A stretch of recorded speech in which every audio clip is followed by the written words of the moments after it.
INC, ginawang topic ng stand-up comedian, gustong magpasikat at magpa-viral. Idol ba niya ang broadcaster na tinagtad ng kaso? First time na nakaapak ako doon sa kapilya nila, mangha-mangha talaga ako na daming aircon eh. Binilang ko pa 1, 2, 3, 4, 5. Ang lamig, no?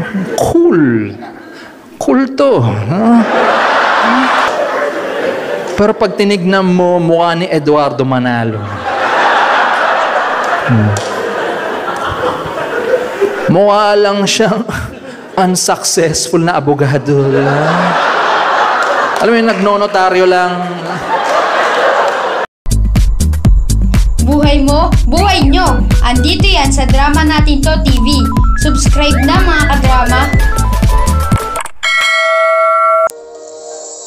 Sa ating panahon, samut-sari ang mababasa, mapapanood at madidiskubre gamit ang iba't ibang media platform. Bawat opinyon, komento, suhestyon at batikos ay maaaring sabihin at ipahayag na makikita at mababasa ng malawak na audience sa mundo ng social media. Kung nais ring magpasikat, mapag-usapan at mabash ng mga netizen ay malayang magagawa. Gusto mong mahalin ka, hangaan at kamuhian ng maraming tao ay magagawa mo rin. Gaya na lang ng isang nagpapatrending na stand-up comedian. Ginamit pa niyang piece o topic sa kanyang pagpapatawa ang isang relihiyon na wala namang ginagawang masama sa kanya. Kung minsan, ipinagsisigawan ng iba na kung ano man ang ating pinaniniwalaan ay kailangan ng respetuhan. Pero alam kaya niyang salitang respeto sa kanyang ginawa? Maging sa babaeng nakarelasyon niya, hindi na niya ito binigyan pa ng kahihiyan at kunting respeto man lang. Panoorin natin ang kanyang mga sinabi.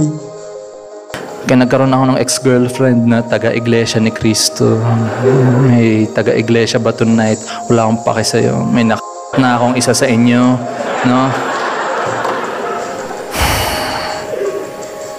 Pero, may mga mas okay naman na religion siya. Pero, may aircon sila eh. Diba? First time na nakaapak ako doon sa kapilya nila, mangha-mangha talaga ako na daming aircon eh. Binilang ko pa 1, 2, 3, 4, 5. Ang lamig, no? Cool. Cool to.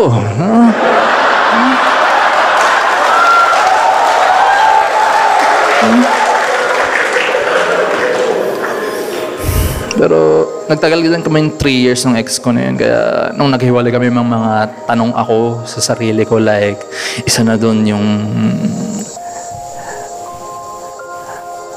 ano nang gagawin ko ngayon sa mga slack sa cabinet.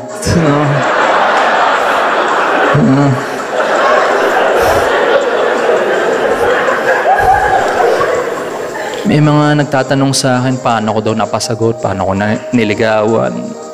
Nirekta ko lang talaga yung feelings ko. Ganun lang kasimple. Like, sinabi ko agad sa kanya, alam mo, I love you, Eduardo Manalo. Like, kailangan ipaalam mo na mahal mo yung founder, di ba?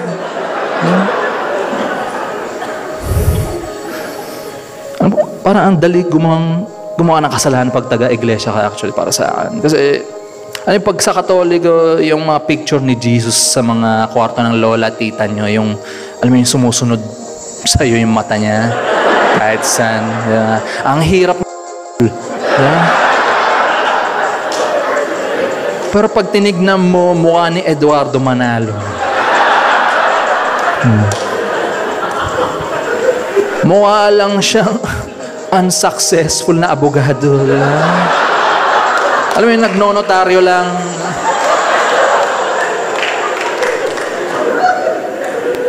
Tapos nag-away kami ng ex ko niya, sabi niya, at least totoo si Eduardo Manalo.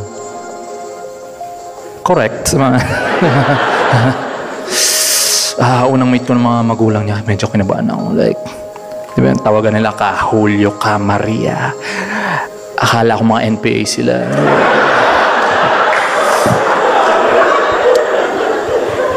Pero shortcut lang siya for kapatid. Yung tawagan nila, di ba? Kapatid. Ganyan. Sa tagal namin nadala ko sa pananalita ko yung kapatid. No? Like, yung pananalita, yung word na yan. One time nadala ko sa kama. Habang nagsisex kami, papaungol ako na, shit, sarap mo kapatid.